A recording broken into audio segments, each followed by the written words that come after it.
ఈ ప్రశ్నకు బదిలేదు ప్రేక్షకులకు స్వాగతం. నేను మీ శ్రీనివాస్ జొన్నలగడ్డ. ఈ పూట నేను చర్చించాలనుకుంటున్న విషయం అక్రమ మైనింగ్లో మరో ఒక పెద్ద తలకాయే మళ్ళీ తెరపైకి వచ్చింది. అదేంటంటే అనిల్ కుమార్ యాదవ్.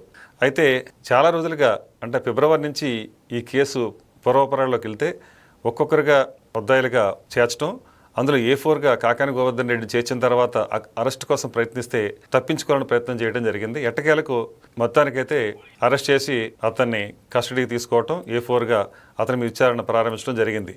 అందులో భాగంగా ఇప్పుడు వంతు అనిల్ కుమార్ యాదవ్ది. అనిల్ కుమార్ యాదవ్ అలాగే కాకాని గోవర్ధన్ రెడ్డి వీళ్ళిద్దరు కలిసి చేసిన దందా ఏంటంటే అక్రమంగా మైనింగ్ అనేది ఎందుకు వాడాల్సి వస్తుందంటే, గనులు తవ్వకాలు అనేది లైసెన్స్ తీసుకుని చేస్తారు. లైసెన్స్ తీసుకుని చేసినప్పుడు దానికి సంబంధించి పర్మిషన్స్ ఉంటాయి.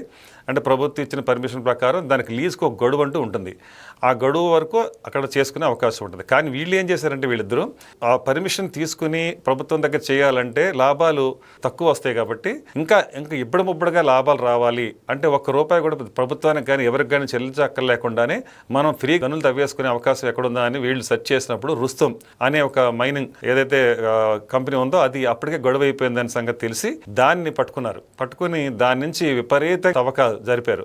దాంట్లో వచ్చిన ఏదైతే ఇప్పుడు ఎగుమతులు ఉన్నాయో దాని నుంచి వాటాలు పంచుకున్నారు.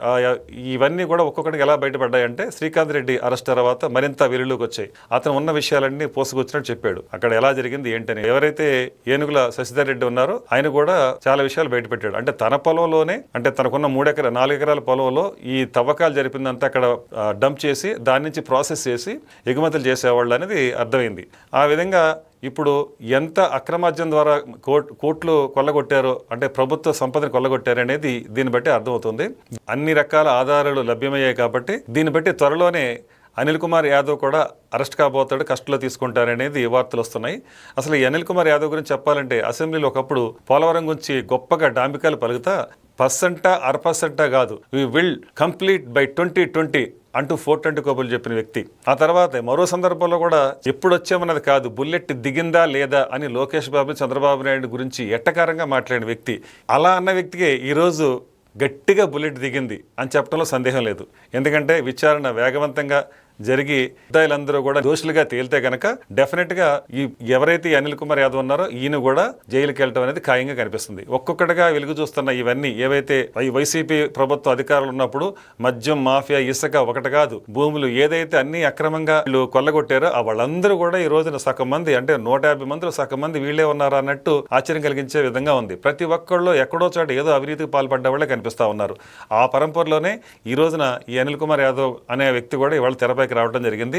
ఇతను గత చరిత్ర చూసుకుంటే బెట్టింగ్ల ద్వారా కూడా ఎంతో సంపాదించడం చెప్పుకుంటారు.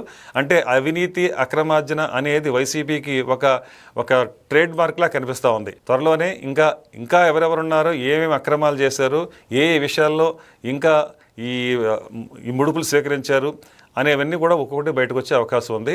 ఆ రకంగా చూసుకుంటే అక్కడ మద్యంలో కానీ ఇక్కడ మైనింగ్లో కానీ ఈ కప్పను తీసుకుని ఎన్ని కోట్లు కొల్లగొట్టారనేది ఇప్పుడు రాష్ట్రపతులు గమనిస్తూ ఉన్నారు. ఏదేమైనా ఇంకా రాబోయే రోజుల్లో ఒక్కొక్కటిగా అన్ని బయటపెడితే ఇంకా అనిల్ కుమార్ యాదవ్ అలాగే కాకాని గోవర్ధన్ రెడ్డి ఇద్దరు కూడా జైలు వచ్చి లెక్క పెట్టక తప్పని పరిస్థితి ఎదురవుతుంది. నమస్కారం, మీ జయసార్.